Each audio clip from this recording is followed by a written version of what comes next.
So Nikki, let's just give the audience a little background on the two of us. So if you can introduce yourself and then I'll introduce myself and maybe Rose will find her way here eventually.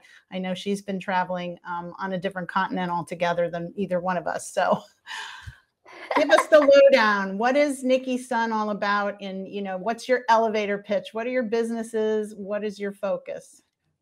Well, I am a one-woman band who works both in front and behind the camera and always focusing on amplifying marginalized voices, specifically Asian American faces on screen and women and BIPOC creators behind the scene.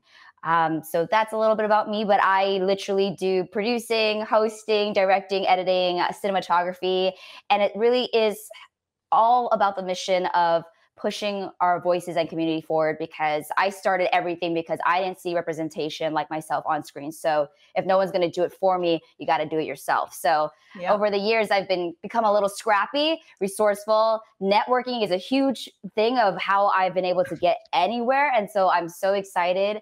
Networking is how I met you, Amy, at Gals and Gear at NAB show, like in 2018. And look at where we are now. We're speaking on so many panels together, and there's so many things I want to share because you don't learn this in school. So networking at this level of NAB, it's like sometimes it can feel very like kind of crazy. Just like, how do you go from here to here? And I think, just a testimony, because of imposter syndrome can hit a lot of people where it's like, oh, I don't know, like I'm not good enough or whatever. But I just want to say, like, I came to NAB like more than 10 years ago with my dad, like as a student. And he was like showing me the ropes of how to network. And I was so shy, so timid, but he gave me a guiding hand. He's like, one day you're going to be speaking on that stage. Fast forward to like 2018, 2019, and now 2022. I'm actually going to be in person speaking on the main stage for the first time. And it's just an incredible journey. But I'm so excited to like connect with you on that. And my meeting afterwards got moved, so I could stay a little longer. If I don't know if that messes up that would be great. Yes. That would be great, because I know people are going to have questions for you. So let me just back up and say a little bit about my business, and then we'll talk a little bit of maybe about how we met and some of our tips for networking. Yes, absolutely. So I run a virtual agency. We produce digital content for all platforms. A lot of our focus is content for live events that obviously turned into virtual events during the pandemic, and we do a lot of hybrid events as well, but also content for web and social media platforms. And our clients range from large corporations and Fortune 100s all the way to associations and not-for-profits. So I'm always out in the field doing a lot of interview-based content, and we produce a lot of other content also with our Gals and Gear platform, which helps women network. And as you and I met that way, at NAB show, as you mentioned. So we create a lot of a lot of networking events for women, and also help them market themselves through workshops on thought leadership and branding and other content. And we're excited to have our Women's Leadership Summit at NAB show this year for the first time, a full day of focusing on our careers and our career journeys and all kinds of content, great workshops that women can do hands-on. So if you want more info on that, it's at galsandgear.tv, and that'll redirect you to the NAB site where we have all of our content. But let me back up and just talk about when we go to these events, especially large events. I know personally, I'm an extroverted introvert, so I'd really rather just be, in the edit room with my editor, or maybe writing a script or doing something quiet. And so being out with thousands of people is not my native environment. So how do you handle that? What do you do to prepare? And what are some of your tips for going out there and introducing yourself so that you're not just always walking up to someone with a business card? What's your strategy? Okay, so it's great that we're talking about this, because I feel like everybody's going to be extrovert, introvert, seeing that this is the first NAB show in 3 years. And because of everything that has happened, there is also like another layer of socialization that makes it a little awkward for people, or at least comfort, because everybody has different levels of comfort, especially coming out of the pandemic. We're still in it. So how do we navigate it? Like, how do I know what's comfortable? I've seen in the past too, like in the couple of conferences that you could put stickers on your name badge, like Right. if you're comfortable, like red if you don't want to touch hands, all that stuff. But it really is about like asking for permission too when you're talking to a lot of folks. I'm a hugger. So I'm not going to initially just grab and hug everybody, but it might be an elbow bump. But it's just really trying to figure out like what folks are comfortable with. But at the same time, what I do, and this might not personally be for everybody, but I specifically research ahead of time. Like the preparation is before the networking. And if there's something you specifically want to talk about, that's a great way to get in touch. You might not be able to set up a one-on-one meeting there, but if you live in the same city but just haven't had an opportunity to connect, it'll be a great time. I personally, sometimes if I'm really vibing with that person, I take a little selfie. And then when I send them an email or text them, I send it just so they remember who I am. Exactly. And Not that anybody would and that ever we forget connected. meeting you, but and I see But that's that, what I want to do. and I see that Rose is joining us, so I want to let her introduce herself and just tell us a quick, the quick elevator pitch. What is your business? We just did that, and what is one of your tips when you're going into kind of a larger networking experience like the one we're about to have soon? Can you give us a little background, Rose? Yes, and sorry that I'm late. I apologize. Not to worry at all. So my name is Rose Holz, and I am the founder and CEO of a company called Screen Hits TV. And what we basically do is we've created an app that lets you put all of your amazing streaming services into one. So your Amazon, Disney, Netflix, Starz, all into one app, which makes it easier to search. Networking is really important, obviously, in the media space that I'm in. I've been in it for almost 20 years, and sometimes it can be quite daunting to walk into a room with celebrities, big executives.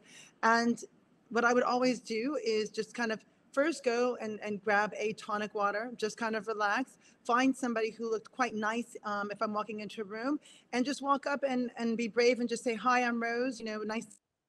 And in the past, if I was very nervous, I would just say, "I'm just networking, would like to meet a few people." But I always got 100% positive response with that. And then people open up and they start talking to me. So that is one of the ways that I would kind of just jump into a room when I didn't know anyone. Well, and you bring up a couple of good points. One is just jumping in and being fearless, which I think we just have to be. And frankly, especially as women in this business, which is still, male dominated. And Nikki, I thought you brought up a great point about doing some homework in advance. It's a lot less daunting. It doesn't mean that everything is going to go exactly to plan if you thought you wanted to meet this person, this person, this person, but kind of going in with a plan gets you a little bit out of your head in the environment, because you kind of go in like a producer, like, I have some things I'm going to get done here. And I love that idea. I remember once I was at Golden Globes, and I didn't know anyone there. I was with the Hollywood Reporter at the time, and I was surrounded by a sea of all these amazing people. And I remember I just went up to Samuel Jackson, and and he kind of saw that I was kind of on my own. And he was so kind, and kind of, just decided to take me under his wing and started introducing me to people in between the meals. And I thought, that would never have happened if I didn't make that first move to just kind of say hi. Because most people are actually quite nice. When they see somebody in that situation, they're always going to, open up to them. Right. Well, one of the things that I like to do when I'm networking, two things. One is I often will introduce myself not just about my business. So I'll tell them something else about myself. For example, I'm an a cappella singer, and I'm also a violinist. So I have a whole world connected to me that's a music world that's intersects somewhat with my work life, but is a little different. And it's sort of something that people always remember after. They're like, "Oh yeah, you're the a cappella singer." So it's fun to sometimes do something personal, whether it's you talk about pets, or you talk about where do you love to travel, or just a great question to ask someone is, where are you from? People always love to tell you stuff about where they're from, either why they wanted to leave or why they wish they were still there or whatever. So it doesn't always have to be kind of the business approach necessarily. And I also love what you said, Rose, about, about Samuel Jackson introducing you to people. So that's another thing, is to say, is there someone here I could help introduce you to? Yeah. No, I completely. like everything that you were both saying. And I just wanted to say to Rose's point too, like you're saying there's all these amazing people in the room. I know this might take some years of confidence, but know that you're also amazing. So that's one thing when I'm networking is like there's so many amazing people in the room, and that includes you. Like, don't sell yourself short, but it's also about finding, okay, now how I look at it more as an, okay, everybody here is awesome, including me. But now how do we find key connectors that I can relate and connect with other folks? Maybe it's something that I can offer them, and if you can get the person talking about themselves a little bit more, like it's pretty natural to have people start talking about themselves, but it's always trying to find that connection of, you know, a little bit opposite of Amy's point of like being personal. I try to do my be personal in the way that I connect, and that, okay, this is how I love to continue like seeing where our connection can go as well. Because I know like folks are busy and they have like so many things on their mind. And so for me personally, in doing the research ahead of time, I'm specifically seeking folks too that I'm like, I've been researching this person. I know this person. I'd love to see we can connect on these levels. But that's kind of how I go in when I have limited time, while also trying to be as personable as possible. But that's just what I've been doing. But that also comes with the fact that I do a lot of research when I interview on the red carpet. So I have to do all this research, and I can't ask them 500 questions. I can only ask them one question. So that one Right. question is just being confident and like going after it and be like, you know, we're all here for the same reason. So folks at NAB, it's like, we're all here for the same reason, for the love of broadcast media, technology, entertainment. So know that, and like, let that be your power and your confidence. And I think the other person will be so glad that you made that first move. So I want to ask you a question, Rose, about developing your business. And if there are some, you don't have to tell me specific relationships, but were there some relationships that you built along the way that really helped shape where you decided to head and how you shaped your business? Yes, but it's funny because the relationships that I made along the way were actually more from a social friendship standpoint. And I found natural connections with people. We liked the same things. We enjoyed spending time with each other. And they were all people that I really had a lot of respect in. They were either starting their own businesses, or they worked at these big banks, and they were really, really growing their career. And even though at the time, our careers were very different. And I remember I would probably never even really talk about what I did. It was more about, and not ask them really what they did. We formed that friendship. And so when it came time to me, really needing a change in my life and not kind of finding it on the route that I was on, it was these very friends that not only helped me write a business plan. This guy was, a managing director at BlackRock. He went to Harvard and Wharton Business School. And, as a friend, he gave me, 3 days of his time to help me put this amazing business plan together, and had supported me along that journey. And then the other friends kind of really connected me into fundraising and how it works, and the angel networks, and how to start building this. And when I finally moved to the UK, it was friendships that I had made 12, 13 years prior that really helped me bring in the first 6 million pounds to my company. So I find that also, very unique, because I think sometimes people always have to have an agenda. I need to meet this person because I need something out of them. But actually, just going somewhere and just meeting somebody, and actually because you genuinely like them, you'll be quite surprised. And I was, I'm actually, here somewhere in Kenya, and I met someone that, had no idea that there could be a connection. And now this person is going to be managing things for me. And I would never have known that. But this person was quite humble, quite confident, as Nikki said, it felt we're at the same level, and just really won over my trust in a very short period of time. And that's what's so important. So that's kind of how I did it. So one question I have for both of you, I launched a Gals and Gear initiative a number of years ago because I felt like there weren't as many women as I'd like to see at some of our technical type oriented events in the industry. And also I just wanted women to feel like they were welcome, and that there were lots of events where they could come and learn and network and propel their businesses. And so I'm wondering, start with you, Nikki, and then go to you, Rose, what you think, if there is something that women in particular need to do to make sure that we're getting access to the same opportunities, and that we're putting ourselves out there for our businesses, for the work that we do, to make sure that we are visible. Well, personally, it was in 2018 when we met Amy that I realized that there were more women in this field. And I always thought that because as a female editor, or just scratch the word female, just as an editor, director, producer of all sorts, I've always worked with a lot of women as well. And so when I went to my first NAB, I was like a little shocked to realize that I was introducing kind of like male speaker after male speaker as an MC. So connecting with you and just connecting over email of what can we do to solve the lack of representation, I ended up starting my own tech channel and highlighting and focusing on BIPOC and women creators in the filmmaking and television sector.